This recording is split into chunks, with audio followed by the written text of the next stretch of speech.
കേരളം സംസ്ഥാന സമിതിയുടെ ആഭിമുഖ്യത്തിൽ വഖഫ് നിയമഭേദഗതി മഹല്ലുകളുടെ ദൗത്യം എന്ന വിഷയത്തെ ആധാരമാക്കി കേരള മസ്ജിദ് കോൺഫറൻസ് അള്ളാഹുവിൻ്റെ അപാരമായ അനുഗ്രഹത്താൽ ഇന്നിവിടെ സംഘടിപ്പിക്കപ്പെട്ടിരിക്കുകയാണ്. അല്ലാഹുമ്മ ലക്കൽ ഹംദു വൽ ശുക്ർ. നമ്മുടെ രാജ്യമെന്തും ചർച്ച ചെയ്യപ്പെടുന്ന, പുതുതായി നമ്മുടെ പാർലമെൻറ്റിൻ്റെ ഇരു സഭകളിലും അവതരിപ്പിച്ച് പാസ്സാക്കിയിട്ടുള്ള പുതിയ വഖഫ് ബില്ല് വളരെ ഗൗരവമായി രാജ്യത്തിലെ ജനാധിപത്യ മതേതര നിയമലോകത്ത് ചർച്ച ചെയ്യപ്പെടുകയാണ്. ഇവിടെ ഉദ്ഘാടന പ്രസംഗത്തിൽ TP ചൂണ്ടിക്കാണിച്ചതുപോലെ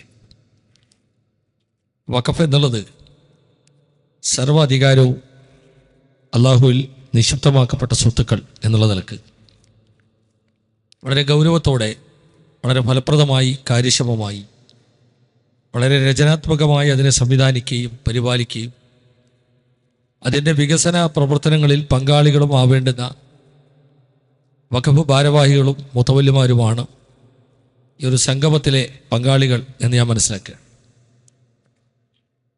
നമ്മുടെ രാജ്യത്ത് വഖഫ് സംബന്ധിയായ ചർച്ച ഇത്രയേറെ സജീവമാകുന്നത് പുതിയ ബില്ലുമായി ബന്ധപ്പെട്ടാണ്.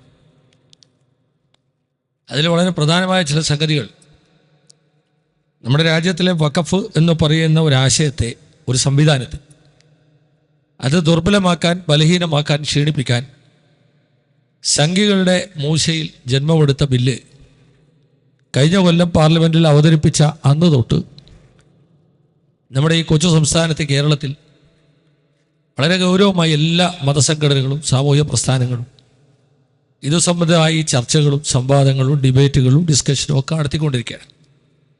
എന്തുകൊണ്ട് ഇത് ചർച്ച ചെയ്യപ്പെടുന്നു എന്ന് ചോദിച്ചാൽ, ഈ ബില്ല് ലക്ഷ്യം വെക്കുന്നത്, വെക്കുന്നത് നമ്മുടെ ദീനീ സ്ഥാപനങ്ങളെ, അത് മദ്രസയായാലും യത്തീംഖാനയായിരുന്നാലും പള്ളികളായിരുന്നാലും ദർസുകളായിരുന്നാലും ദീനീ സ്ഥാപനങ്ങളെ നിഷ്കാസനം ചെയ്യുന്ന ഒരു സംവിധാനത്തിലേക്ക് നിയമം പോകുന്നു എന്നുള്ളതാണ്.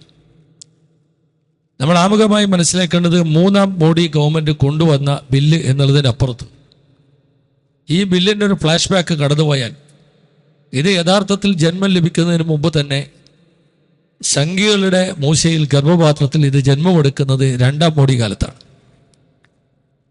രണ്ടാമത്തെ മോഡി ഭരണം, ആ ഭരണത്തിൽ അശ്വിനി കുമാർ ഉപാധ്യായ എന്ന് പറയുന്ന ഒരു സീനിയർ മോസ്റ്റ് ലോയർ, അദ്ദേഹം സുപ്രീം കോടതിയിൽ 95 ആക്ട് ദുർബലമാക്കാൻ കൊടുത്തു. കോടതി അത് തള്ളിക്കളഞ്ഞു. പിന്നെ അത് കഴിഞ്ഞ് രാജ്യസഭയിൽ ഹർനാഥ് സിംഗ് എന്ന് പറയുന്ന BJPയുടെ MP ഒരു പ്രൈവറ്റ് ബില്ല് ഇൻട്രൊഡ്യൂസ് ചെയ്തു. ആ ബില്ലും ഭൂരിപക്ഷം കിട്ടാതെ പോയി.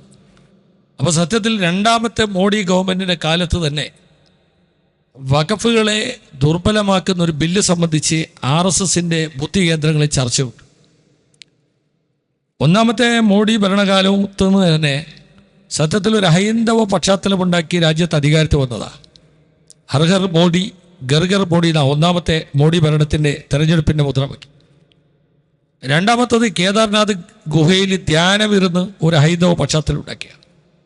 മൂന്നാമത്തെ ഭരണം വന്നത് ഏക് ബാർ ചാർ സൗദ് വന്നിട്ട്. അപ്പോൾ ഈ ഹൈന്ദവ പശ്ചാത്തലത്തിൽ രാജ്യത്ത് അധികാരത്തിൽ വന്നു ഇന്ത്യയിലെ പ്രബല മതന്യൂനപക്ഷങ്ങളായ മുസ്ലിമുകളുടെ വഖഫ് എന്ന് പറയുന്ന ഒരു ആശയത്തെ ഈ RSSൻ്റെ മോഡിയുടെ ഭരണം തൊട്ടുകളിക്കുന്നു എന്ന് പറയുന്നതിൻ്റെ അപ്പുറത്ത് മോഡിയൻ ഭരണം 10 കൊല്ലക്കാലം ചർച്ച ചെയ്യുമ്പം ഇന്ത്യയിലെ മതന്യൂനപക്ഷങ്ങൾ ഒരുപാട് പർവ്വത സമാനമായ വെല്ലുവിളികൾ അതിജീവിച്ചത്. നിങ്ങളത് പരിശോധിച്ചാൽ നമുക്ക് അതിൻ്റെ നാൾവഴി കണ്ടെത്താൻ കഴിയും. ഒന്ന്, പൗരത്വ സമരം തുടങ്ങി. പിന്നെ അത് കഴിഞ്ഞ് ലവ് ജിഹാദായി. പാർലമെൻറ്റിൽ നക്ഷത്ര ചിഹ്നമിട്ട ചോദ്യത്തിന് ലവ് ജിഹാദ് ഇല്ല എന്ന ഉത്തരം വന്നു. കേരള ഹൈക്കോടതിയിലെ കേസിനകത്ത് ലവ് ജിഹാദ് ഇല്ല എന്ന ചോദ്യത്തിന് ഉത്തരം വന്നു. പിന്നെ ഹിജാബായി. കർണാടകയിലെ കോളേജുകളിൽ മഫ്ത ഇട്ട, സ്കാഫ് ഇട്ട, പർദ്ദ ഇട്ട കുട്ടികളെ ജയ് ശ്രീറാം വിളിച്ച് തടഞ്ഞപ്പോൾ അന്ന് മാണ്ഡ്യയിലെ കോളേജിലേക്ക് അല്ലാഹു അക്ബർ ചൊല്ലി മസ്കൻ ഖാൻ കടന്നു വരുന്ന ചിത്രം നമ്മുടെ മുമ്പിലുണ്ട്. പിന്നെ കർണാടകയിലെ നിയമസഭാ തെരഞ്ഞെടുപ്പിൽ ഫാത്തിമ കനീസ ഗുൽബർഗിൽ നിന്ന് 14,000 വോട്ടിന് ജയിച്ച് ഇന്ന് അസംബ്ലിയിൽ ഇരിക്കുകയാണ്. പിന്നെ ഹലാൽ ഫുഡുമായി വന്നു. പിന്നെ പശു ഗുണ്ടായിസം വന്നു. പച്ചക്കറി ഭക്ഷവും ഇറച്ചി ഭക്ഷവും. ഏറ്റവും അവസാനമായി കൊന്ന ആര്യൻ മിശ്രയുടെ മാതാവ് സനാതനവാദികളോട് ചോദിക്കുന്നൊരു ചോദ്യമുണ്ട്. ഈ മുസ്ലിമീങ്ങളെ കൊല്ലാൻ നിങ്ങൾക്ക് എന്താ അധികാരം? അങ്ങനെ തുടങ്ങി ഒന്നൊന്നായി വിഷയങ്ങൾ. കലിമത്ത് തൗഹീദ് വർഗീയമാണ്. അതുപോലെ ഇന്ത്യയിലെ കേന്ദ്ര വിദ്യാഭ്യാസ നയത്തിനകത്ത് വന്ന ചരിത്ര പാഠപുസ്തകങ്ങളിലെ തിരുത്തലുകൾ, മാറ്റങ്ങൾ, അങ്ങനെ തുടങ്ങി ഒരുപാട് വിഷയങ്ങൾ. കാശ്മീരിലെ 370, ഇന്ത്യയിലെ മുസ്ലിമീങ്ങൾക്കെതിരായ ഒരു ഘോഷയാത്ര കണക്കെ നിരന്തരമായ നടപടികൾ. ആ നടപടികളുടെ അവസാനത്തെ ഒരു സംഭവമാണ് വഖഫ്. എന്തുകൊണ്ട് ഈ വഖഫ് ഇത്രയേറെ ഗൗരവത്തിൽ ചർച്ച ചെയ്യുന്നു വെച്ചാൽ, നിയമവുമായി ബന്ധപ്പെട്ട ചില വിഷയങ്ങൾ ഞാൻ പറയാം. ഒന്ന്, ഷറയിൽ വാക്കാൽ വഖഫുണ്ട്. അതിന് കാരണമുണ്ട്. അള്ളാഹുവിൻ്റെ ഹബീബായ റസൂൽ കരീം സല്ലല്ലാഹു അലൈഹി വസല്ലമയുടെ കാലത്ത് ഇതുപോലെ എഴുത്തും വായനയൊന്നും അത്രയേറെ പ്രസിദ്ധവും പ്രചാരവും ഇല്ലാത്ത കാലത്ത് അന്ന് ഇന്നത്തെ ഡോക്യുമെൻറ്റിനേക്കാൾ ഏറ്റവും അധികം വിശ്വാസമുള്ള വാക്കാൽ വഖഫുണ്ട്. അത് ഇന്ത്യയിലെ നിയമത്തിലുണ്ട്. അതാണ് ഓറൽ വഖഫ്. യൂസർ വഖഫുണ്ട്, ഉപയോഗത്താലുള്ള വഖഫുണ്ട്. പിന്നെ ഡോക്യുമെൻ്ററി വഖഫ്. 3 തരം വഖഫുകൾ രാജ്യത്തുണ്ട്. അതാണ് വഖഫിൻ്റെ നിർവചനം. ആ നിർവചനത്തിൽ ഈ നിയമം പറയുന്നത് വാക്കാൽ വഖഫും ഇല്ല, ഉപയോഗത്താലുള്ള വഖഫും ഇല്ല എന്നാണ്. വരാൻ പോകുന്ന അപകടം എന്താണെന്ന് വെച്ചാൽ, വളരെ ലളിതമായി ഒരു ഉദാഹരണത്തിലൂടെ ഞാൻ നിങ്ങളെ ബോധ്യപ്പെടുത്താം. വാക്കാൽ വഖഫും ഉപയോഗത്താലുള്ള വഖഫും ഇല്ലാതെ പോയാൽ, ഞാൻ കേരളത്തിലെ മുസ്ലിം ഉമ്മത്തിൻ്റെ ഇവിടെ ബഹുമാനായ PM A സലാം സാഹിബിൽ ഇരിക്കുന്നത് 1/2 നൂറ്റാണ്ട് കാലത്ത് ഒരു ഫ്ലാഷ് ബാക്ക് നിങ്ങളൊന്ന് മനസ്സിലാക്കണം. കേരളത്തിലെ മുസ്ലിം ഉമ്മത്ത് ഇതുപോലെ അന്തസ്സോടെയും ഇസ്സത്തോടെയും ഇഖ്ലാസോടെയും ജീവിക്കാത്ത 1/2 നൂറ്റാണ്ട് മുമ്പുള്ള ഒരു കാലം. ആ കാലത്ത് കോളറ വന്ന്, വസൂരി വന്ന് ആളുകൾ മരിച്ചു വീഴുന്ന കാലത്ത്, മരിച്ച സ്ത്രീയുടെ മയ്യത്തിൻ്റെ മുകളിൽ നിന്ന് മുല കുടിക്കുന്ന കുട്ടിയുടെ ഭീതിതമായ വാർത്തകൾ റിപ്പോർട്ട് ചെയ്യപ്പെട്ട കാലത്ത് കോഴിക്കോട് കോർപ്പറേഷൻ മുസ്ലിം കമ്മ്യൂണിറ്റിയുടെ മയ്യത്ത് വെക്കാൻ കൊടുത്ത ഭൂമിയാണ് Kannamparamba. Even now tax stands in the name of Calicut corporation എന്നാണ് കോടതി പറയുകയാണ്. ഇപ്പോഴും നികുതി വെക്കുന്ന കാലിക്കറ്റ് കോർപ്പറേഷൻ്റെ പേരിലാണ്.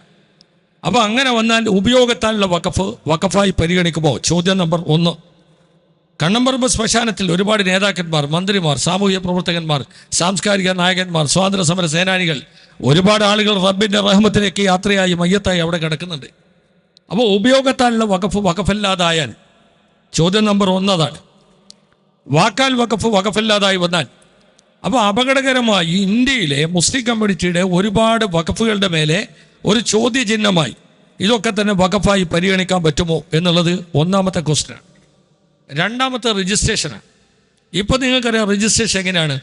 നിങ്ങളൊരു ആപ്ലിക്കേഷൻ വഖഫ് ബോർഡ് മുമ്പാകെ കൊടുത്താൽ, ആ വഖഫ് ബോർഡ് മുമ്പാകെ കൊടുക്കുന്ന ആപ്ലിക്കേഷൻ്റെ അകത്ത് നിങ്ങളുടെ കമ്മിറ്റിയുടെ മിനിറ്റ്സിൻ്റെ തീരുമാനം, നിങ്ങളുടെ ബൈലോ, നിങ്ങളുടെ വഖഫിൻ്റെ ആധാരം, നിങ്ങളുടെ ഓണർഷിപ്പ് സർട്ടിഫിക്കറ്റ്, ഭൂനികുതി അടച്ച കടലാസ് എല്ലാം കൂടി ഒരു ലെറ്റർ കൊടുത്താൽ 3 ടൈപ്പ് ഓഫ് എൻക്വയറി നടത്തിയിട്ടാണ് രജിസ്റ്റർ ചെയ്യുന്നത്. ഇപ്പം കാസക്കാരൊക്കെ ചാനലിൽ വന്നിട്ട് സെക്ഷൻ 40 വല്ലാതെ പറയുന്നുണ്ട്. സെക്ഷൻ 40 അത് അപകടകരമാണ്. ഒരു മുസ്ലിം ഇങ്ങനെ ചൂണ്ടിക്കാണിച്ചാൽ വഖഫാവും. ഒരിക്കലുമല്ല.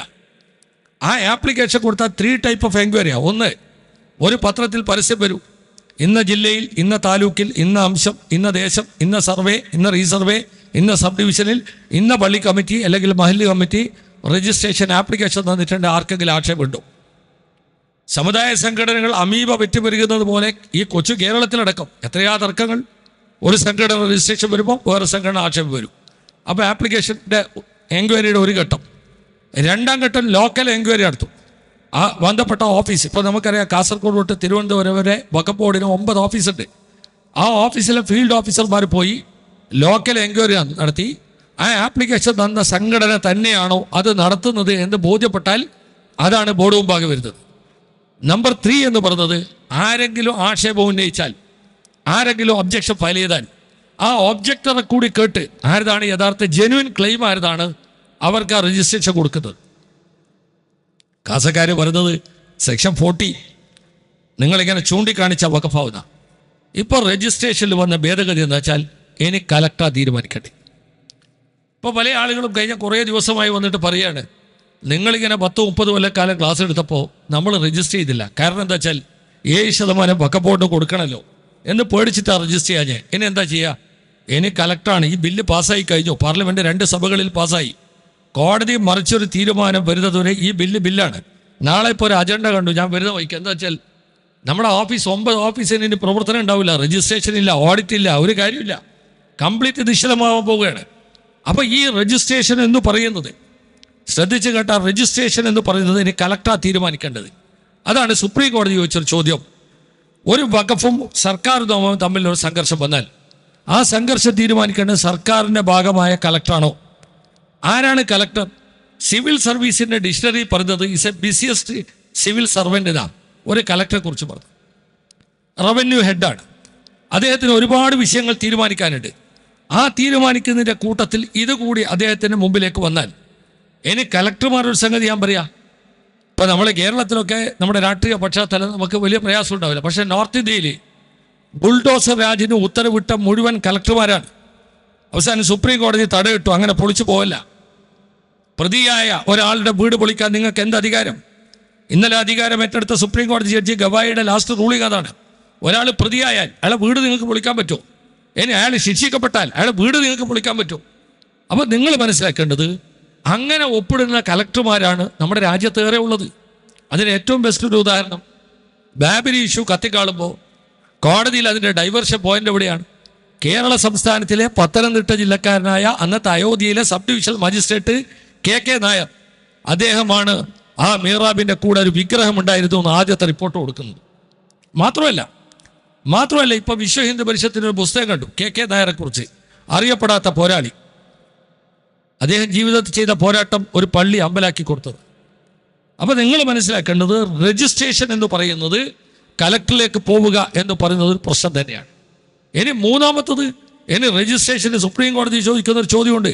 13-ാം നൂറ്റാണ്ടിലെ 14-ാം നൂറ്റാണ്ടിലെ 15-ാം നൂറ്റാണ്ടിലെ ആധാരങ്ങളുമായി രജിസ്ട്രേഷന് വരിക എന്ന് പറഞ്ഞാൽ ഭൂതകാലം ഇങ്ങനെ തപ്പി നോക്കണോ എന്നാണ് ചോദിച്ചത്. ഇപ്പോൾ രജിസ്ട്രേഷന് പ്രശ്നമുണ്ട്.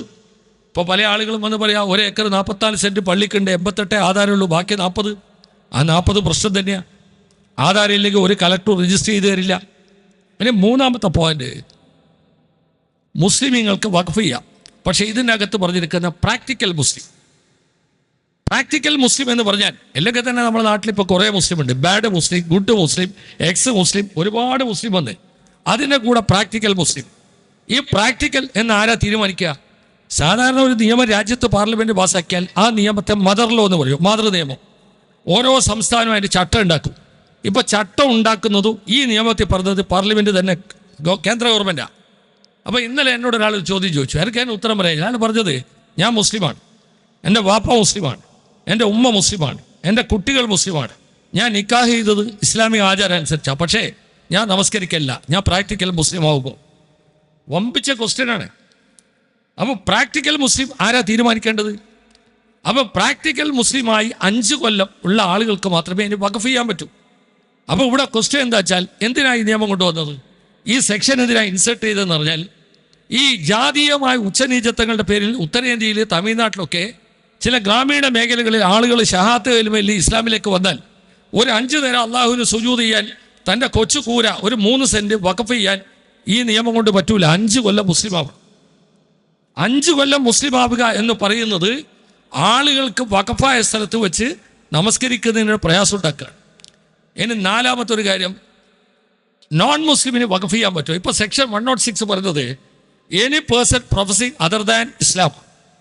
ഇന്ത്യയിലെ ഏത് പൗരനും, ഇസ്ലാം മതം വിശ്വസിക്കാത്ത പൗരനും പള്ളിക്ക് വേണ്ടി, മദ്രസയ്ക്ക് വേണ്ടി, അതുപോലെ ഖബറിന് വേണ്ടി, ദർഗയ്ക്ക് വേണ്ടി, മുസാഫർ ഖാനക്ക് വേണ്ടി ഒക്കെ 13ഓളം ഐറ്റം പറയുന്നുണ്ട്, അവർക്ക് തരാം. ഇപ്പോൾ ആ സെക്ഷൻ അതിൻ്റെ നേരെ എഴുതിയിരിക്കുന്നു ഒമിറ്റഡ്, അത് ഒഴിവാക്കി. ഒരു ഹിന്ദുവിന് തരാൻ കഴിയില്ല. ഞാനിപ്പോൾ സംസാരിക്കുമ്പോൾ 2 ദിവസം മുമ്പ് പാലക്കാട് ജില്ലയിൽ നിന്ന് ഒരു കൂട്ടം പള്ളിയുടെ ആളുകൾ വന്നിട്ട് പറഞ്ഞു, ഒരു ഹൈന്ദവ സഹോദരി ഒരു 5 സെൻറ്റ് പള്ളിക്ക് കയറാൻ റെഡിയാണ്, എന്ത് പറ്റും? തരാൻ കഴിയില്ല. പുതിയ നിയമം അനുസരിച്ച് പറ്റില്ല. കാരണം ഹിന്ദു കമ്മ്യൂണിറ്റിയിലെ ഒരാളുകൾ വഖഫ്, സുപ്രീം കോടതിയുടെ ലേറ്റസ്റ്റ് ജഡ്ജ്മെൻ്റ് എന്നറിയോ, ഏത് കമ്മ്യൂണിറ്റിയിലെ ആളുകൾക്കും പള്ളിക്ക് വേണമെങ്കിൽ വഖഫ് ചെയ്യാം, ബട്ട് മുത്തവല്ലി ആകാൻ പറ്റില്ല. മുത്തവല്ലി ആകാത്ത വിധത്തിൽ അവർക്ക് ഹിന്ദു കമ്മ്യൂണിറ്റി അങ്ങനെ തന്നെയല്ലേ. കൊടുങ്ങല്ലൂർ ചേരമാൻ ജുമാ മസ്ജിദ്, ഇവിടെ മടവൂരും TP ഒക്കെ ഇല്ലേ. ഞങ്ങൾ റഹ്മാൻ ഖാൻ വന്നപ്പോഴൊക്കെ ഞങ്ങൾ പോയതാണ് കൊടുങ്ങല്ലൂർ ചേരമാൻ. ഇപ്പോൾ ചേരമാൻ ജുമാ മസ്ജിദ് ചെന്നാൽ അറിയാം, ആ പഴയ പള്ളി അതുപോലെ നിലനിർത്തി അതിൻ്റെ താഴെ 11.5 കോടി രൂപക്ക് അണ്ടർഗ്രൗണ്ട് സെൻട്രലൈസ്ഡ് AC പള്ളി അവിടെ തന്ന കമ്മ്യൂണിറ്റിയുടെ പേരടക്കമുണ്ട്. ഇപ്പോൾ ഞങ്ങളൊരു ലിസ്റ്റ് എടുത്ത് നോക്കുമ്പോൾ കേരളത്തിൽ എത്ര ഹിന്ദു കമ്മ്യൂണിറ്റിയിലെ ആളുകളാണ് തന്നത്. ഇപ്പോൾ RSSകാർ ചെയ്യുന്ന പണി എന്താ വെച്ചാൽ, വയനാട് ജില്ലയിൽ ഒരു പള്ളിക്കാരെ വിളിച്ച് പറഞ്ഞിരിക്കുന്നത് നിങ്ങൾ ആധാരത്തിൻ്റെ കോപ്പി കിട്ടണം. ഞാൻ ആ കോപ്പി പരിശോധിച്ച് നോക്കുമ്പോൾ 4 ജൈന സഹോദരന്മാർ 2.5 ഏക്കർ പള്ളി കൊടുത്തതാണ്. അപ്പോൾ ഇവർ മുഴുവൻ തപ്പി അടക്കുകയാണ് ഇപ്പോൾ ആര് കൊടുത്തത്. അപ്പം കേരളത്തിൽ ഇനി വരാൻ പോകുന്നൊരു സംഭവം പറഞ്ഞാൽ ഹിന്ദു കമ്മ്യൂണിറ്റിയിലെ ആളുകൾക്ക് വഖഫ് ചെയ്യാൻ പറ്റില്ല. 4. അങ്ങനെ 5-ാമത്തെ കാര്യം ബോർഡ്. ഇപ്പോൾ TP ചോദിക്കായിരുന്നു പുതിയ ബോർഡപ്പോൾ വരിക. സത്യത്തിൽ കഴിഞ്ഞ ഡിസംബർ 14 ഞങ്ങളെ കാലാവധി കഴിഞ്ഞതാണ്. പാലക്കാട്ട് ഹൈദ്രോസ് ജുമാ മസ്ജിദിൻ്റെ കേസുമായി ബന്ധപ്പെട്ട് ഹൈക്കോടതി പറഞ്ഞത് വെച്ചാൽ പുതിയ ബോർഡ് വരുന്നത് വരെ തുടരട്ടെ. ഒരുപാട് കേസ് വിധി പറയാനുണ്ട്. ഇപ്പോൾ 9 ദിവസം മാസ്റ്റർ സിറ്റിങ്. പുതിയ ബോർഡ് എന്ന് പറയുന്നത് കംപ്ലീറ്റ് നോമിനേഷനാണ്. എന്തിനാ ഈ നോമിനേഷൻ? നിങ്ങൾ ശ്രദ്ധിക്കേണ്ട ഒരു സംഗതിയുണ്ട്.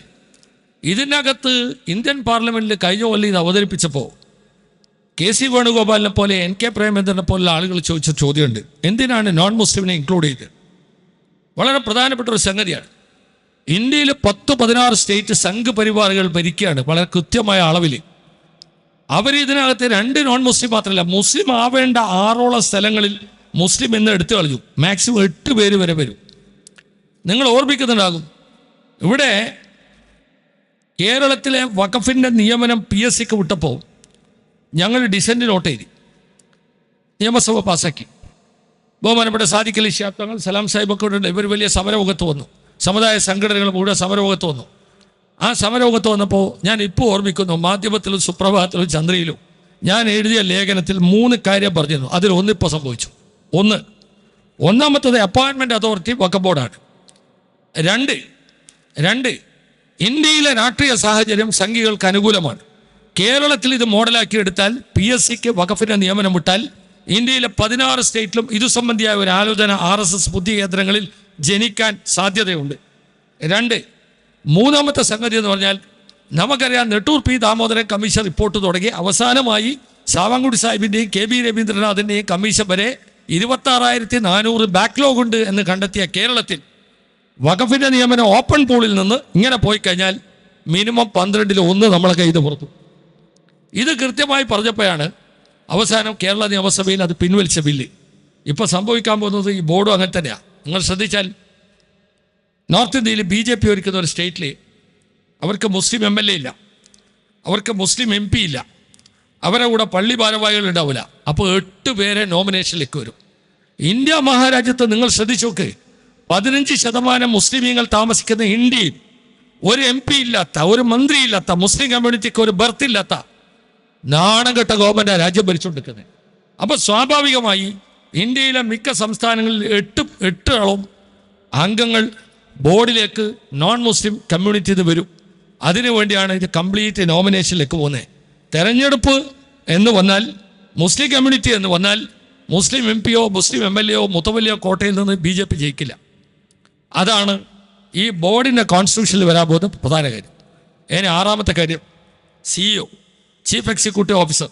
ഇപ്പോൾ നിയമത്തിൽ പറഞ്ഞത് ഗവൺമെൻറ് സെക്രട്ടറി റാങ്കിലുള്ള 2 മുസ്ലിം ഉദ്യോഗസ്ഥന്മാരെ ബോർഡ് യോഗത്തിൽ നിന്ന് തിരഞ്ഞെടുത്ത് സർക്കാരിലേക്ക് അയക്കണം. സർക്കാർ അതിൽ നിന്ന് 1 തിരഞ്ഞെടുത്ത്, ആ പൂളിൽ നിന്ന് 1 തിരഞ്ഞെടുത്ത് ഇങ്ങോട്ടയക്കും. പുതിയ നിയമത്തിൽ മുസ്ലിം എടുത്തു കളഞ്ഞു എന്ന് പറഞ്ഞാൽ വഖഫ് ബോർഡിൻ്റെ CEO നോൺ മുസ്ലിം വരാം. 6ാമത്തെ കാര്യം. ഇനി 7ാമത്തെ ഒരു കാര്യം സർവേയാണ്. Survey commission എടുത്തുപോയി. നിങ്ങളൊന്ന് ആലോചിക്കണം, ഇത്രയേറെ അപകടകരമായ ഒരു സംഗതിയില്ല. എന്താ survey commission? Doctor Manmohan Singh ഇന്ത്യയുടെ പ്രധാനമന്ത്രിയായപ്പോൾ ഇന്ത്യയിലെ വഖഫ് സ്വത്തുക്കളെ കൃത്യമായി അളന്ന് തിട്ടപ്പെടുത്തുന്നതിന് വേണ്ടി വലിയ കോടാനുകോടി രൂപ വന്നിട്ട് ഇന്ത്യയുടെ മാപ്പ് വരച്ച് ഒരു ജില്ല, താലൂക്ക്, അംശം, ദേശ സർവേ ഇങ്ങനെ കൃത്യമായി ഗ്രീനിഷായി ഒരു മാപ്പ് വരച്ച് വഖഫ് സ്വത്തുക്കൾ സംരക്ഷിക്കുന്ന പണിയെടുത്തുകൊടുക്കുക. അതിന് കാരണം സച്ചാർ കമ്മീഷൻ റിപ്പോർട്ടാണ്. ഇന്ത്യയിലെ വഖഫ് സ്വത്തുക്കൾ ഫലപ്രദമായി, കാര്യക്ഷമമായി, രചനാത്മകമായി പ്രയോജനപ്പെടുത്തിയാൽ ഇന്ത്യയിലെ മുസ്ലിം കമ്മ്യൂണിറ്റിയുടെ സകലമാന പ്രശ്നങ്ങൾക്കും പ്രതിവിധിയായി എന്ന സച്ചാർ കമ്മീഷൻ്റെ അവസാനത്തെ പേജ് അത് കണ്ടിട്ടാണ് ഇത് മാപ്പിംഗ് വന്നത്. ഇപ്പം സർവേ പോയി. എന്തിനാ സർവേ പോകുന്നത്? സർവേ പോയി കഴിഞ്ഞാൽ പിന്നെ നാട്ടിൽ വേറെ കുഴപ്പമൊന്നും വേണ്ട. ഞാൻ ഒരു ഉദാഹരണം പറയാം. ഇന്ത്യയിലെ ബാബരി മസ്ജിദിൻ്റെ മോന്തായം അത് RSSകാർ, വിശ്വ ഹിന്ദു പരിഷത്തുകാരൻ, ബജറംഗ് ദളുകാരൻ, ഹിന്ദു ടൈഗർ ഫോഴ്സുകാരൻ ഒക്കെ തകർക്കുമ്പോൾ പാർലമെൻറ്റിലൊരു നിയമം കൊണ്ടുവന്നു, ആരാധനാലയ സംരക്ഷണ നിയമം. ആകെ 3 പേജേ ഉള്ളൂ. അതിനകത്ത് ഒരു സെക്ഷൻ ഞാൻ പറയാം. ആ സെക്ഷൻ എന്താ വെച്ചാൽ സെക്ഷൻ 3 പറയുന്നത്, ഇന്ത്യയിൽ ഒരു ആരാധനാലയത്തെക്കുറിച്ചൊരു തർക്കം വന്നാൽ എക്സെപ്റ്റ് ബാബരി രാമജന്മഭൂമി, അങ്ങനെ ആ സെക്ഷൻ പറയുന്നത്. ബാബരിയെ സംബന്ധിച്ച്, രാമജന്മഭൂമിയെ സംബന്ധിച്ചുള്ള കേസ് ഒഴിച്ച് ഒരു ആരാധനാലയത്തെ സംബന്ധിച്ചുള്ള ഒരു കേസ്, ഒരു സിവിൽ കേസോ അതിൻ്റെ അപ്പീൽ അന്യായമോ അങ്ങനെ പറയുന്നുണ്ട്. ഒരു സിവിൽ കോടതി നോട്ട് ടു എൻ്റർടൈൻ സ്വീകരിക്കാൻ പാടില്ല. എന്തിനാണ് കൊണ്ടുവന്നത്? 47 ഓഗസ്റ്റ് 15 അടിസ്ഥാന ദിനമായി കണ്ട് ആരുടെ കയ്യിലാണോ ആ തർക്കമന്ദിരം, ഹിന്ദുക്കളുടെ കയ്യിലാണെങ്കിൽ അമ്പലമായി, മുസ്ലിമുകളുടെ കയ്യിലാണെങ്കിൽ പള്ളിയായി, സിഖുകാരുടെ കയ്യിലാണെങ്കിൽ ഗുരുദ്വാരയായി, ക്രിസ്ത്യാനികളുടെ കയ്യിലാണെങ്കിൽ ചർച്ചായി പരിഗണിക്കണം. ഇപ്പം ഈ മോഡി ഭരണകാലത്ത് കാശിയിൽ, വാരാണസിയിൽ, സംബലിൽ, അജ്മീറിൽ, ഗ്യാൻവാപ്പിയിൽ എവിടെയല്ല വന്നത്? എല്ലാ സിവിൽ കോടതികളും സ്വീകരിച്ചുകൊടുക്കുക. സ്വീകരിക്കൽ മാത്രമാണോ? ഖനനാനുമതിക്ക് ആർക്കിയോളജിക്കൽ ഡിപ്പാർട്ട്മെൻറ്റ് അനുമതി കൊടുക്കുകയാണ്. ഇപ്പോൾ സുപ്രീം കോടതി നോ പറഞ്ഞു. ജസ്റ്റിസ് ഖന്ന പറഞ്ഞു അവിടെ നിൽക്കട്ടെ. എന്തിനേറെ RSSന്റെ മോഹൻ ഭഗവത് വരെ അവസാനം പറയേണ്ട ഒന്ന് എത്ര പള്ളിയാ കുഴിച്ചു നോക്കാൻ. അപ്പോൾ ഈ സർവേ പോയാൽ സംഭവിക്കുന്നത്, സർവേ പോയാൽ അളക്കാൻ തിട്ടപ്പെടുത്താൻ കഴിയാത്ത ഒരു സംവിധാനത്തിലേക്ക് സകലമാന പള്ളികളിലേക്കും പുതിയ അവകാശവാദങ്ങളുമായി RSSകാരും സംഖ്യകളും വരും. അപ്പോൾ ആ വിധത്തിലേക്ക് സർവേ എന്ന് പറയുന്നത് ഈ നിയമത്താൽ എടുത്തു കളയപ്പെടുകയാണ്. ഇനി മറ്റൊരു സംഗതിയുണ്ട്, വഖഫുൽ ഔലാദ്. വഖഫുൽ ഔലാദ് എന്താ? ഫാമിലി വഖഫ്. നിങ്ങളൊന്ന് മനസ്സിലാക്കേണ്ട ഒരു സംഗതി എന്ന് വെച്ചാൽ, ഫാമിലി വഖഫ് ഇപ്പോൾ കേരളത്തിൽ തന്നെ കുറ്റിച്ചിറയിലുണ്ട്, കൂത്തുപറമ്പിലുണ്ട്, മട്ടാഞ്ചേരിയുണ്ട്, തൃശ്ശൂരുണ്ട്, ഒരുപാടുണ്ട്. ആ കുടുംബത്തിൻ്റെ പരിരക്ഷയോടൊപ്പം വഖഫിൻ്റെ പല നിയത്തുണ്ടാവും. ഇപ്പോൾ ഞാൻ ഇന്നലെ കോഴിക്കോട് നിന്ന് വന്ന 2 തറവാട്ടുകാർ, അവരെ വഖഫുൽ ഔലാദി പറഞ്ഞത് മൗലൂദ് ഓതുകയാണ്. ഇപ്പോൾ വഖഫുൽ ഔലാദിനെ കുറിച്ച് കേന്ദ്രമന്ത്രി കിരൺ റിജിജു പറഞ്ഞെന്തറിയോ? അദ്ദേഹം പറഞ്ഞത് ഈ നിയമം കൊണ്ടുവരുന്നത് 2 സംഗതിക്കാണ്. ഒന്ന്, വഖഫ് മാഫിയയിൽ നിന്ന് വഖഫിനെ രക്ഷപ്പെടുത്തുക. 3% ആളുകളുടെ കയ്യിൽ കിടക്കുകയാണ് ഈ വഖഫ്. 2, സ്ത്രീ സമൂഹത്തിൻ്റെ അഭ്യുന്നതിക്ക് വേണ്ടി ബോർഡിൽ സ്ത്രീകളുടെ പങ്കാളിത്തതാണ്. ബോർഡിൽ സ്ത്രീകളെ പങ്കാളിത്തം 95 വന്നിട്ടുണ്ട്. വഖഫുൽ ഔലാദ് എന്ന് പറഞ്ഞാൽ വാക്കിഫ് ഭരിച്ച ഉടനെ ആ വാക്കിഫിൻ്റെ അവകാശിയായ സ്ത്രീക്ക് ഇൻഹെറിറ്റ് ചെയ്യുന്ന അവകാശത്തെക്കുറിച്ച് ക്ലെയിം ഉന്നയിക്കാൻ. വരാൻ പോകുന്ന സംഗതി എന്താ വെച്ചാൽ, അല്ലെങ്കിൽ തന്നെ സുപ്രീം കോടതിയിൽ ഒരു പെണ്ണുങ്ങളെ കേസ് പെൻഡിങ്ങാണ്. 1:2 ശരിയാണോ തെറ്റാണോ? ഷെറയിലെ 1:2 തെറ്റോ ശരിയോ എന്ന് ചോദ്യം വരികയാണ്. ഇനിയിപ്പോൾ വഖഫുൽ ഔലാദിന് വാക്കിഫ് ഭരിച്ചാൽ വാക്കിഫിൻ്റെ മോള് പറയുക ഷെറ അനുസരിച്ച് എനിക്ക് അവകാശം വേണമെന്ന് പറഞ്ഞാൽ പുതിയ നിയമപ്രകാരം നിൽക്കും. അപ്പോൾ വൺസ് എ വഖഫ് ഓൾവേസ് വഖഫ്. ഒരിക്കൽ അള്ളാഹ് കൊടുത്തത് ഖിയാമത്ത് നാൾ വരെ വഖഫ് എന്ന് പറയുന്ന മഹത്തായ ഒരു ആശയം അതോടുകൂടി മരിച്ചു. അപ്പോൾ വഖഫുൽ ഔലാദ് പോകും. അതോടൊപ്പം തന്നെ ഇവാക്യൂ പ്രോപ്പർട്ടി, അഭയാർത്ഥി സ്വത്ത്. ഞാൻ അഭയാർത്ഥി സ്വത്തിനെ കുറിച്ച് ഇപ്പോൾ ഇവിടെ പറയാം. നിങ്ങൾ നാലിക്കണം, ഒരു കാലത്ത് കേരളക്കരയിൽ മുഴുവൻ കച്ചവട ആവശ്യത്തിന് വന്ന സേട്ടുമാരുണ്ട്. തലശ്ശേരിയിൽ ഒരുപാട് പള്ളിയുണ്ട്, മദ്രസയുണ്ട്, അതുപോലെ കച്ചവട സ്ഥാപനം സേട്ടുമാരുടേത്. മട്ടാഞ്ചേരിയിലുണ്ട് ഒരുപാട്.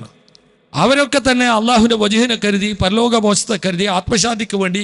അതാണല്ലോ ഫറൂഖ് കോളേജിലെ സിദ്ദീഖ് സേട്ടിൻ്റെ ഭൂമിയൊക്കെ. പരമകാരുണ്യനും കരുണാഭാരതിയുമായ അള്ളാഹുവിൻ്റെ നാമധേയത്തിൽ സോമനസാല എഴുതി വെച്ച വഖഫാധാരം എൻ്റെ ആത്മശാന്തിക്ക് വേണ്ടി. ആ ആധാരത്തിലെ വാക്കുകളാണ് ഞാൻ പറഞ്ഞത്. അങ്ങനെ സേട്ടുമാർ എഴുതി വെച്ച് ഇന്ത്യ പാക് ഡിവിഷൻ വന്നപ്പോൾ ലാഹോറിലേക്ക്, റാവൽപിണ്ടിയിലേക്ക്, കറാച്ചിയിലേക്ക് അവരൊക്കെ യാത്ര പോകുന്നൊരു കാലത്ത് അതെല്ലാം ഇവിടെ അഭയാർത്ഥി സ്വത്തായി, ഇവാക്യൂ പ്രോപ്പർട്ടി. ആൾ പോവുകയാണ്. ഇപ്പം തലശ്ശേരിയിൽ ഞാൻ ഇവാക്യൂ പ്രോപ്പർട്ടിൻ്റെ സെക്രട്ടറിയാണ്, 32 കൊല്ലമായി. എങ്ങനെയാണെന്നറിയോ? സേട്ടുമാർ മുഴുവൻ പോയപ്പോൾ സർക്കാരിൻ്റെ സ്വത്തായി. അവിടെയാണ് ആ കാലത്താണ് നമ്മുടെ സത്താർ സെഡ് സാഹിബൊക്കെ തലശ്ശേരിയിലുള്ളത്. സത്താർ സെഡ് സാഹിബൊക്കെ പാകിസ്ഥാനിലേക്ക് പോകുന്നു, ഈജിപ്തിൻ്റെ അംബാസഡർ ആകുന്നു. പിന്നെ സീതി സാഹിബിൻ്റെ നേതൃത്വത്തിൽ കോടതിയിൽ കേസ് കൊടുത്തപ്പോൾ ആ പ്രോപ്പർട്ടി നമുക്ക് തിരിച്ചു കിട്ടുക. ആ പ്രോപ്പർട്ടി എങ്ങനെയാണ് തിരിച്ചെടുത്തത്? ആ ഓർഡറിൽ പറയുകയാണ്, ഇത് മുസ്ലിം കമ്മ്യൂണിറ്റിയുടെ പള്ളി ആയതുകൊണ്ട്, മദ്രസ ആയതുകൊണ്ട് ഒരു ട്രസ്റ്റിനെ കസ്റ്റോഡിയനാക്കി. സീതി സാഹിബുണ്ട്, എൻ്റെ വെല്ലുപ്പുണ്ട്, അങ്ങനെ കുറേ ആളുകളുണ്ട് ആ ട്രസ്റ്റിൽ. ഇപ്പോൾ ഇവർ പറഞ്ഞ ഇവാക്യൂ പ്രോപ്പർട്ടി പോകുന്ന, അങ്ങനെ ആളുകൾ പോകുന്ന പ്രോപ്പർട്ടി പോകുന്ന കണ്ടാൽ ഇവാക്യൂ പ്രോപ്പർട്ടി സർക്കാരിൻ്റെ സ്വത്തായി പരിഗണിക്കുന്നൊരു വാക്കായി എഴുതി വെച്ചിട്ട്. 8ാമത്തെ കാര്യം ലിമിറ്റേഷൻ. ഇപ്പം വഖഫ് സ്വത്തിനും ദേവസ്വ സ്വത്തിനും കാലഹരണ നിയമം ബാധകമല്ല. നമ്മളെ സ്വകാര്യ സ്വത്ത്, എൻ്റെ സ്വത്ത് 12 കൊല്ലക്കാലം മറ്റൊരാളുടെ കൈവശത്തിലായി പോയാൽ, അന്യം നിന്ന് പോയാൽ, അന്യ കൈവശം നിന്നാൽ ലിമിറ്റേഷൻ അനുസരിച്ച് പിന്നെ എനിക്കത് ക്ലെയിം ചെയ്യാൻ കഴിയില്ല. സർക്കാരിൻ്റെ സ്വത്ത് 30 കൊല്ലക്കാലം മറ്റൊരാളുടെ കൈവശം വന്നാൽ ലിമിറ്റേഷൻ ക്ലോസ് അവിടെയും ബാധകമാണ്. എന്നാൽ വഖഫിൻ്റെ സ്വത്തിനും അതുപോലെ തന്നെ ദേവസ്വത്തിൻ്റെ സ്വത്തിനും ലിമിറ്റേഷൻ ബാധകമല്ല, പരിരക്ഷയുണ്ട്. പുതിയ ആക്ട് അനുസരിച്ച് ലിമിറ്റേഷൻ പ്രശ്നമാണ്. ഇപ്പോൾ നമുക്കറിയാം, നമ്മുടെ മുമ്പിൽ ഒരുപാട് കൈവശം നിൽക്കുന്ന വസ്തു തിരിച്ചു പിടിക്കുന്ന കേസുണ്ട്. ഇതെല്ലാം ലിമിറ്റേഷൻ എടുത്തു പോയാൽ വഖഫിൻ്റെ വസ്തു നഷ്ടപ്പെട്ടു പോകും. മറ്റൊരു സംഗതി. ഇനി വേറെ സംഗതി എന്ന് വെച്ചാൽ മുത്തവല്ലിയെ റിമൂവ് ചെയ്തു.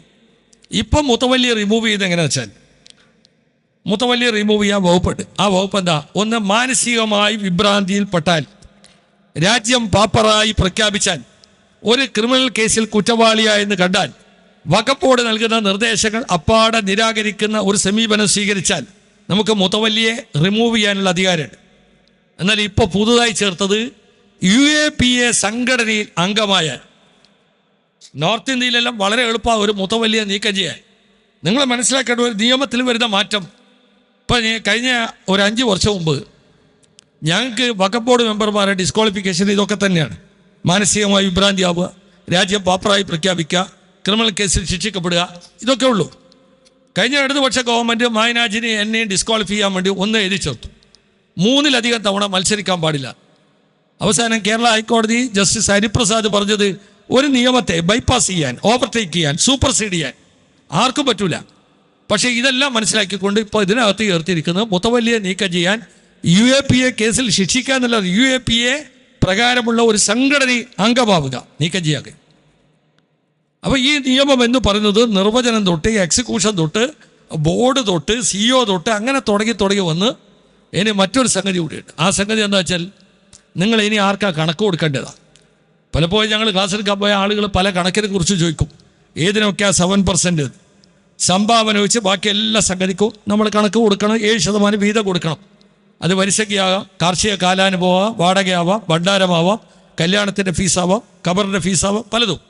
ഈ നിയമത്തിൽ എഴുതി വച്ചിരിക്കുന്നത് ഇനി നിങ്ങൾ കണക്ക് കൊടുക്കേണ്ടത് സെൻട്രൽ ഗവൺമെൻറ് പോർട്ടലിലേക്കാണ്. സെൻട്രൽ ഗവൺമെൻറ് പോർട്ടലിലേക്കാണ്. ഇപ്പം ഞാൻ ഇന്നിപ്പോൾ ഒരു ഫയൽ കണ്ട്. എന്താ ഫയൽ എന്ന് പറഞ്ഞാൽ സെൻട്രൽ ഗവൺമെൻറ് മിനിയാന്ന് ഞാനിന്നിപ്പോൾ 17 സംസ്ഥാനം ഡൽഹിയിൽ യോഗം ചേർത്തിന് എല്ലാ സ്റ്റേറ്റ് ഗവൺമെൻറ്റിനോടും എല്ലാ വഖഫിൻ്റെ ഡീറ്റെയിൽ ചോദിച്ചിരിക്കുക. എല്ലാ ത്രൂ ഔട്ട് ഇന്ത്യ. എന്തിനറിയോ? ഇനി സെൻട്രൽ ഗവൺമെൻറ് പോർട്ടലിലേക്കാണ് കണക്ക് കൊടുക്കേണ്ടത്. കണക്ക് കൊടുക്കാനുള്ള അപകടം എന്തറിയോ? ഇപ്പം നമ്മൾ ആക്ട് അനുസരിച്ച് നിങ്ങൾ കണക്ക് കൊടുത്തില്ല, 10 കൊല്ലം കണക്ക് അടയ്ക്കേണ്ടത് അതിൻ്റെ 1/3 അടച്ച് അപ്പീൽ ഫയൽ ചെയ്ത് നിങ്ങളെ കണക്ക് പരിശോധിച്ച് യഥാർത്ഥ കണക്ക് നിങ്ങൾ അടച്ചാൽ മതി. പക്ഷെ ഇവിടെ പറയുന്നത് 1 കൊല്ലം നിങ്ങൾ സാമ്പത്തിക വർഷം പൂർത്തീകരിക്കുന്ന മുറക്ക് കണക്ക് കൊടുക്കാതിരുന്ന ജയിലാണ്. നിങ്ങൾക്ക് ജയിലാണ്. എന്തിനാ ഇങ്ങനെ ഈ സെൻട്രൽ ഗവൺമെൻറ് പോർട്ടലിലേക്ക് കണക്കെന്നറിയോ? അവർക്ക് അറിയേണ്ടത് ഈ കമ്മ്യൂണിറ്റിയുടെ സാമ്പത്തിക സ്രോതസ്സും വരുമാനത്തിൻ്റെ സ്രോതസ്സും അവരെ വിരൽത്തുമ്പിലേക്ക് എത്തണം. വളരെ സിമ്പിളായ ഒരു സംഗതി ഞാൻ പറഞ്ഞുതരാം. ഇപ്പം കേരളത്തിലെ 1400 സാമൂഹ്യ ക്ഷേമ സ്ഥാപനമുണ്ട്. യതീംഖാനകൾ, ഓർഫനേജ്, വൃദ്ധമന്ദിരം, beggar home, pain and palliative, deaf and dumb, അങ്ങനെ 1400. ആ 1400 സ്ഥാപനങ്ങളുടെ അസോസിയേഷൻ്റെ സംസ്ഥാന പ്രസിഡന്റ് തൃശ്ശൂർ ബിഷപ്പും ജനറൽ സെക്രട്ടറി ഞാനുമാണ്. 402 സ്ഥാപനങ്ങൾക്കാണ് തലയെണ്ണി 1000 രൂപ ഗവൺമെൻറ് ഗ്രാൻഡ് ചെയ്തത്. കഴിഞ്ഞ ഒരു 6 മാസം മുമ്പ് പാലക്കാട് വെച്ച് ചില പത്രക്കാരെ ഒന്ന് ചോദിച്ചു, ഈ ഗ്രാൻഡ് എത്ര സ്ഥാപനങ്ങൾക്ക് കിട്ടുന്നത്? 400 പേർക്ക്. 1000 സ്ഥാപനങ്ങൾക്ക് ഗ്രാൻഡ് ഇല്ല. ഞങ്ങൾ ഗവൺമെൻറ്റിലും മെമ്മോറണ്ടം കൊടുത്തിട്ടുണ്ട്. ഈ വിഷയങ്ങളൊക്കെ പറഞ്ഞു. ഇത് മീഡിയയിൽ വലിയ വാർത്ത വന്നു. 3 ദിവസം കഴിഞ്ഞിട്ടില്ല. ഡൽഹിയിൽ നിന്ന് EDയുടെ ആളുകൾ വിളിക്കുകയാണ്. എവിടെ നിന്ന് കിട്ടിയതറിയില്ല. വിളിച്ചിട്ട് പറഞ്ഞു, നിങ്ങൾ കേരളത്തിലെ ഒരു മീഡിയയോട് 1400 സ്ഥാപനങ്ങളിൽ 400 സ്ഥാപനങ്ങൾക്കാണ് 1000 രൂപ തലയെണ്ണി കിട്ടുന്നത്, 1000 സ്ഥാപനങ്ങൾ ഗ്രാൻഡ് കിട്ടാതെയാണ് നടക്കുന്നത് എന്ന് പറയേണ്ടായി. ഒറ്റ ക്വസ്റ്റിനെ അവർക്കറിയുള്ളൂ, പിന്നെ നിങ്ങൾ ഇതെങ്ങനെയാണ് നടത്തുന്നത്? അവരെ നിരന്തരമായ ചോദ്യം തരും. നമുക്കറിയാം, കല്യാണത്തിനും മരണത്തിനും വീട്ടുകൂടലിനും ആണ്ടിനും വിവാഹ വാർഷികത്തിനും ഒരുപാട് ക്രിസ്തീയ സ്ഥാപനങ്ങളിൽ നിന്ന് ഞാൻ ഊണ് കഴിച്ചതാണ്. അവിടെ പോയാൽ പറയും, ഒരു എഞ്ചിനീയറുടെ വിവാഹ വാർഷികമുണ്ട് സാറേ, ഞങ്ങൾക്ക് ഒന്ന് ഊണ് കഴിക്കാം. അപ്പോൾ ഇത് പറഞ്ഞപ്പോൾ അവരെ ചോദ്യം ക്രിസ്തീയ സ്ഥാപനങ്ങളായാലും മുസ്ലിം സ്ഥാപനങ്ങൾ ചോദിക്കുന്നത് പോളണ്ടിൽ നിന്ന്, സ്പെയിനിൽ നിന്ന്, ജർമ്മനിയിൽ നിന്ന്, ഇറ്റലിയിൽ നിന്ന്, അങ്ങനെയൊക്കെയുള്ള രാജ്യങ്ങളിൽ നിന്ന് വിദേശ ഫണ്ടിങ് ഉണ്ടോ? അപ്പോൾ ഇനി ഈ പോർട്ടലിലേക്ക് കണക്ക് കൊടുക്കുമ്പോൾ സ്വാഭാവികമായി അവർ അന്വേഷിക്കാൻ താല്പര്യപ്പെടുന്നത് നിങ്ങളുടെ വരുമാനത്തിൻ്റെ സ്രോതസ്സാണ്. ഇനി മറ്റൊന്ന് റൂൾ മേക്കിംഗ് ആണ്. ലോകത്തെവിടെയും കണ്ടിട്ടില്ല. പാർലമെൻറ്റ് പാസാക്കിയ നിയമം നടപ്പിലാക്കാൻ സംസ്ഥാനങ്ങളെ ചട്ടം ഉണ്ടാക്കുക. ഇപ്പം പറഞ്ഞ ചട്ടവും അവരുണ്ടാക്കും. അപ്പം ഇങ്ങനെ 10-11 ഞാനിപ്പോൾ നിങ്ങളെ ചൂണ്ടിക്കാണിച്ച 12ഓളം കാതലായ വിഷയങ്ങൾ, ആ വിഷയങ്ങൾ സ്വാഭാവികമായി വഖഫ് എന്ന് പറയുന്ന ഒരു സംവിധാനത്തെ, അത് വഖഫ് എക്സിക്യൂഷൻ ആയാലും ആരെന്നുള്ളതും രജിസ്ട്രേഷൻ ആയാലും എല്ലാ സംഗതികളിലും സ്വാഭാവികമായി ഞാൻ പറഞ്ഞത്, നമ്മൾ ശരീഅത്ത് സമരകാലത്ത് ഇന്ത്യയിലെ മുസ്ലിം കമ്മ്യൂണിറ്റി മുസ്ലിം പേഴ്സണൽ ലോ ബോർഡിൻ്റെ നേതൃത്വത്തിൽ അബുൽ ഹസൻ അലി നദ്വി സാഹിബിൻ്റെയും സേട്ടു സാഹിബിൻ്റെയും മുഹമ്മദ് അലി ഷിഹാബ് തങ്ങളൊക്കെ നേതൃത്വത്തിൽ വലിയ സമരം നടത്തി. അതിനേക്കാളും പ്രക്ഷുബ്ധമായ ഒരു അന്തരീക്ഷം നമ്മുടെ രാജ്യത്ത് വരാൻ പോകുന്നത്. ഇന്ത്യയിലെ മുസ്ലിം കമ്മ്യൂണിറ്റിയുടെ അടിവേരർത്ത് പോവുകയാണ്. ആ രൂപത്തിലായി ബില്ല് വരാൻ പോകുന്നത്. ബില്ല് വന്നാൽ ഈ ബില്ല് പാസ്സായി കഴിയുമ്പോൾ അതിൻ്റെ പ്രശ്നം അതാണ്. ഇപ്പോൾ ചില ആളുകളൊക്കെ ബില്ല് വന്നപ്പോൾ കൈപൂട്ടിയിട്ടുണ്ട്, പടക്കം പൊട്ടിച്ചിട്ടുണ്ട്, ആഹ്ലാദം പ്രകടിപ്പിച്ചിട്ടുണ്ട്. നിങ്ങളറിയോ, ഞാനൊരു കാര്യം അടിവരയിട്ട് പറയാൻ ആഗ്രഹിക്കുന്നു. ആസ് എ ലോയർ, ഇന്ത്യയിലെ ദൈവികമായ സ്വത്തുക്കൾ, അത് ദേവസ്വമാവട്ടെ, ക്രിസ്ത്യനാവട്ടെ, മുസ്ലിം ആവട്ടെ, ബ്രിട്ടീഷ് ഇന്ത്യയുടെ കാലം തൊട്ട് ഇത്രയേറെ നിയമത്താൽ സുരക്ഷിതമായ ഒരു സംവിധാനം വഖഫ് മാത്രമാണ്. വളരെ ആത്മവിശ്വാസത്തോടെ പറഞ്ഞു. ഈ വഖഫ് തന്നെ 4 JPC ഞാൻ കണ്ട JPC ഉണ്ട്. ഒന്ന് അന്നത്തെ പോണ്ടിച്ചേരി മന്ത്രി ഫറൂഖ് മരക്കാർ. അന്ന് ഇത്ര ഒന്നും നിയമം കർക്കശമൊന്നുമില്ല. അദ്ദേഹം കുറെ കേട്ടു, അദ്ദേഹം പാർലമെന്റിൽ കൊണ്ടുപോയി അവതരിപ്പിച്ചു. പിന്നെ അത് കഴിഞ്ഞ് ഗുലാം നബി ആസാദ്. അന്ന് ഗുലാം നബി ആസാദ് ഇന്ത്യയിലെ പൊളിറ്റിക്സിൽ നമ്പർ 2. അത്ര ടൈറ്റ് സെക്യൂരിറ്റി. കോഴിക്കോട് കലക്ട്രേറ്റിൽ, മടവൂർ ഓർമ്മ ഉണ്ടാവും, കോഴിക്കോട് കലക്ട്രേറ്റിൽ നമ്മൾ ബരീക്കുട്ടി ഹാജിയുടെ കൂടെ ഒക്കെ പോയി ഞങ്ങൾ മെമ്മോറണ്ടൊക്കെ കൊടുത്തു. അന്ന് വഖഫ് മുത്തവല്ലി അസോസിയേഷൻ. പിന്നെ അത് കഴിഞ്ഞിട്ട് നമ്മുടെ റഹ്മാൻ ഖാൻ, രാജ്യസഭ ഡെപ്യൂട്ടി ചെയർമാൻ, അദ്ദേഹത്തിൻ്റെ കൂടെ 3 ദിവസം സന്ദർശിക്കേണ്ടായി. കേരളത്തിലെ പല ജില്ലകളും ഞങ്ങൾ പോയതാണ്. അദ്ദേഹമാണ് വഖഫ് മാഫിയ കണ്ടെത്തിയതും ഈ നിയമത്തിൽ കാതലായ മാറ്റം കൊണ്ടുവന്നതും ഇനി ഒരു വഖഫിൻ്റെ പ്രോപ്പർട്ടി വിൽപ്പന, sale, exchange, pledge, mortgage, any kind of transfer എല്ലാം നിരോധിച്ച് സെക്ഷൻ കൊണ്ടുവന്നത്. ആ ബില്ലിൻ്റെ പ്രത്യേകത എന്താ? ആ JPC ഇന്ത്യയിലെ 26 സംസ്ഥാനങ്ങൾ സന്ദർശിച്ച് 2013 പാർലമെന്റിൽ അവതരിപ്പിക്കുമ്പോൾ അവിടെ അടൽ ബിഹാരി വാജ്പേയി ഉണ്ട്, ലാൽ കിഷൻ അഡ്വാനി ഉണ്ട്. ഒരു കുഞ്ഞ് എതിർ സ്വരം പാസ്സായതാ 2013. എന്നിട്ടാ ഇപ്പൊ കുറ്റം പറയുന്നത്. ഇനി 4ാമത്തെ JPC, ഇപ്പോൾ ഒരു JPC വന്നല്ലോ, ജഗദാംബിക പാലി. അദ്ദേഹം ഇപ്പൊ 1316 പേജുള്ള അഫിഡവിറ്റ് സുപ്രീം കോർട്ട് കൊടുത്തു. ആ അഫിഡവിറ്റിൽ എന്താ പറയുന്നത്? അദ്ദേഹം പറഞ്ഞു 26 സ്റ്റേറ്റിൽ പോയി 18 വഖഫ് ബോർഡിനെ കണ്ടു, 9.5 ലക്ഷം മെമ്മോറണ്ടം പരിശോധിച്ചു, എല്ലാം ശരി. എന്താ JPCയുടെ മാനദണ്ഡം? JPC എന്ന് പറഞ്ഞത് പാർലമെന്റിന്റെ 2 സഭകളിലും പ്രാതിനിധ്യമുള്ള പാർട്ടികളുടെ മെമ്പർമാരുണ്ടാവും. ഞങ്ങൾ JPC റഹ്മാൻ ഖാന്റെ കൂടെ പോകുമ്പോൾ CPM, CPI, BJP, ജനതാദളും ഒക്കെ ഉണ്ട്. BJPയുടെ MP ഷേർമാ ജുമാ മസ്ജിദിനെ പുറത്തിരിക്കുമ്പോൾ ഞങ്ങൾ വിളിച്ചു പള്ളിയിലേക്ക്. അപ്പം അദ്ദേഹം പറഞ്ഞു it is impossible in our state എന്ന് പറഞ്ഞ രാജസ്ഥാനിൽ ഞങ്ങൾ പള്ളിയിലേക്ക് കൂട്ടിക്കൊണ്ടുപോയിട്ടുണ്ട് BJPയുടെ MPയെ. ഇപ്പം നിങ്ങൾ ആലോചിക്കും, മുസ്ലിം ലീഗ് പാർട്ടി പാർലമെന്റിൽ 3ഉം രാജ്യസഭയിൽ 2ഉം ഇല്ലേ, പങ്കാളിത്തം കൊടുത്തു. എന്നിട്ട് JPC വന്നു. ആ JPC ഡിസ്കഷന് വിളിച്ചു ഞങ്ങൾ പോയി 1 മണിക്കൂർ. 21 MP ഇരിക്കുകയാണ്, ഉവൈസി ഉൾപ്പെടെ, കർണാടകയിലെ വൈബ്രന്റ് CPM, പിന്നെ BJPയുടെ തേജസ്വി ഉൾപ്പെടെ. ഞങ്ങൾ ഈ 44 ഭേദഗതികളിൽ മാരകമായ 15 എണ്ണത്തെക്കുറിച്ച് വളരെ മനോഹരമായി 1, 2, 3, 4 എന്ന് പ്ലേസ് ചെയ്തപ്പോൾ സ്വാഭാവികമായി നിയമത്തെക്കുറിച്ചൊരു ഡിബേറ്റ് ആകുമ്പോൾ ആ ഡിബേറ്റ് ഇപ്പോൾ സുപ്രീം കോടതി ചോദിച്ച പോലെ യൂസർ വഖഫിൽ ഒരു തർക്കം വന്നാൽ എന്ത് മെക്കാനിസം പരിഹരിക്കാൻ ചോദ്യം വരണം, അതിന് ഉത്തരം പറയാൻ നമ്മൾ ബാധ്യസ്ഥരാ. പക്ഷേ അവർ ചോദിച്ചത്, ജഗദാംബിക ബാല 1 മണിക്കൂർ നമ്മൾ ആർഗ്യുമെന്റ് കേട്ടതിന് ശേഷം ചോദിച്ചത് വാട്ട് അബൌട്ട് ചെറായി. ഈ ബില്ലിനെ കുറിച്ച് ഒരു കാര്യം ചോദിച്ചില്ല. What about Cherai? അവർക്ക് അറിയേണ്ട അത് മാത്രമാണ്. ഈ ബില്ലും ചെറായി തമ്മിൽ വല്ല ബന്ധമുണ്ടോ? ഇല്ലാന്ന് ഇപ്പം ആരാ പറഞ്ഞത്? ഇപ്പൊ കേന്ദ്രമന്ത്രി തന്നെ വന്ന് ചെറായിലും മുനമ്പത്തും പറഞ്ഞില്ലേ ഈ ബില്ല് കൊണ്ട് നിങ്ങൾ രക്ഷപ്പെടാൻ പോകുന്നില്ല. അപ്പൊ ഞാൻ പറഞ്ഞു വരുന്നത്, ഞങ്ങളെ സംബന്ധിച്ചിടത്തോളം നിയമത്താൽ സമ്പൂർണ്ണമായി സുരക്ഷിതരാണ്. ബ്രിട്ടീഷ് ഇന്ത്യയുടെ കാലത്ത് വഖഫ്, മുസൽമാൻ വഖഫ് വാലിഡേറ്റിംഗ് ആക്ട്, സ്വതന്ത്ര ഇന്ത്യയിലെ 54 വഖഫ് ആക്ട്, 95 വഖഫ് ആക്ട്, 2013 കാതലായ ഭേദഗതികളോടുകൂടി വന്ന വഖഫ് ആക്ട്, ഇതെല്ലാം കൊണ്ട് വഖഫ് കാലാനുസൃതമായി നിയമത്തിൻ്റെ എല്ലാ പരിരക്ഷയും എല്ലാ പരിഷ്കരണവും കണ്ടു തന്നെയാണ് വന്നത്. അത് വരുമല്ലോ. ഇപ്പോൾ കേരള ഹൈക്കോടതിയിലെ ജസ്റ്റിസ് മുസ്താഖ് കുല പറഞ്ഞു. പല ഉസ്താദ്മാർ ചോദിച്ചു എന്താ കുല എന്ന് ചോദിച്ചു. കുല എങ്ങനെയാ? നേരത്തെ അതുണ്ടായില്ല, തലാക്ക് മാത്രമേ. ഇപ്പം കുല വന്നു. ഇപ്പം സ്ത്രീകൾ മുഴുവൻ കുല അയക്കുന്നു. ഞങ്ങൾ ഫാമിലി കോടതിയിൽ ഡിക്ലറേഷൻ സൂട്ട് കൊടുക്കുന്നു. നിയമത്തിൽ കാലാനുസൃതമായ മാറ്റങ്ങൾ അനിവാര്യമാണ്. പക്ഷേ നിങ്ങൾ ദേവസ്വം എടുക്ക്, ദേവസ്വത്തിന് കോഡിഫൈഡ് ദേവസ്വം ഇല്ല. ഇവിടെ വലിയ ഒച്ചപ്പാടുണ്ടാക്കുന്ന ആളുകളോട് പറഞ്ഞേ കോഡിഫൈഡ് ദേവസ്വം. ഞാൻ കേരളം മാത്രം പറയാം. കേരളത്തിൽ തന്നെ മലബാർ ദേവസ്വം, ഗുരുവായൂർ ദേവസ്വം, തിരുവിതാംകൂർ ദേവസ്വം, കൂടൽമാണിക്യ ദേവസ്വം. എത്ര ദേവസ്യ? ഞാൻ ദേവസ്വം ബോർഡിൻ്റെ എല്ലാ ചെയർമാന്മാരോടും ചോദിച്ചിട്ടുണ്ട്, എന്താ നിങ്ങൾ കോഡിഫൈഡ് ദേവസ്വം ഉണ്ടാക്കാത്തത്?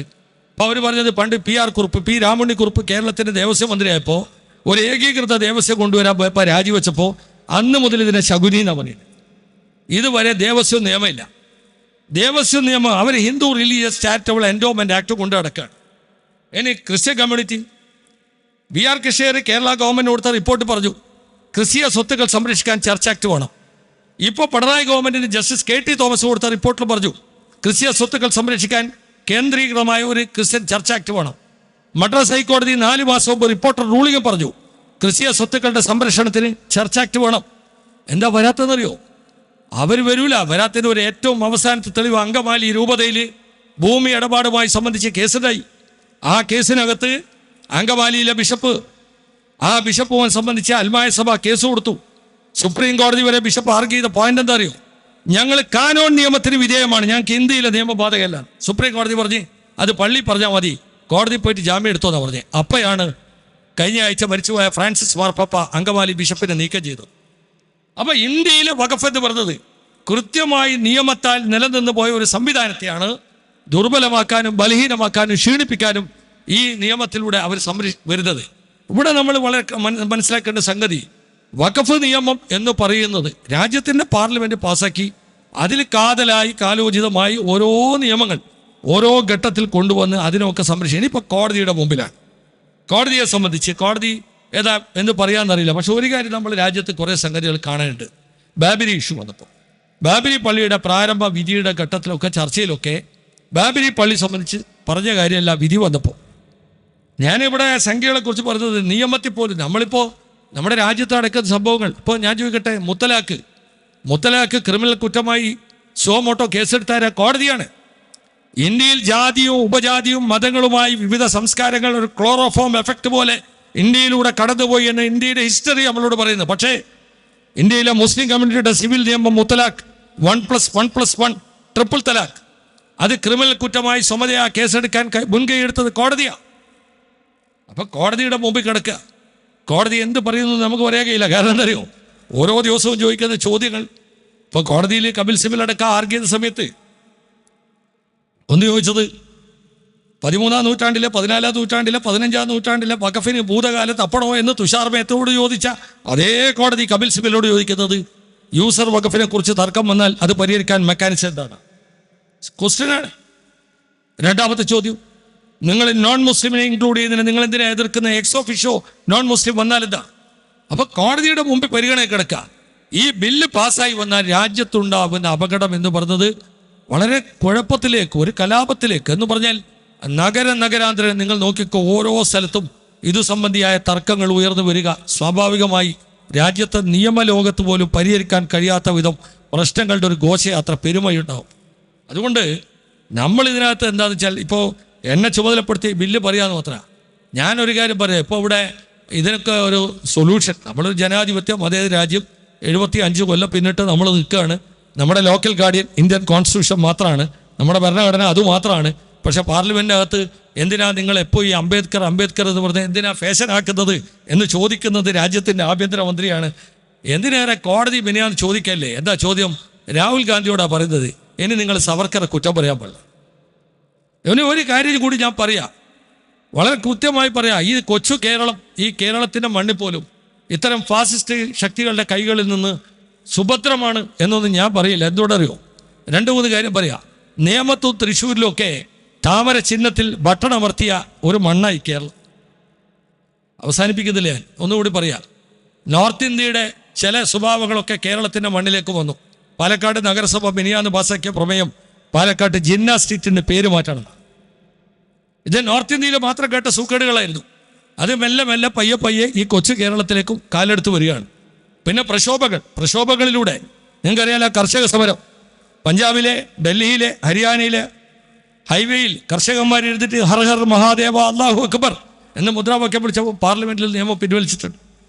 കോഴിക്കോട് കടപ്പുറത്ത് കടലായി വന്ന ഒരു സമരത്തെ മുസ്ലിം ലീഗ് പാർട്ടി നടത്തിയ സമരം, ആ സമരത്തിൽ കേരളത്തിലെ PSC ബില്ല് പിൻവലിച്ചിട്ട് സമരം ഒരു മാർഗമാണ്, ജുഡീഷ്യറി ഒരു മാർഗമാണ്. അതിനേക്കാൾ എല്ലാം അപ്പുറം ഒരു ബാലറ്റ് ചികിത്സ അല്ലാതെ ഇതിന് മാർഗമില്ല.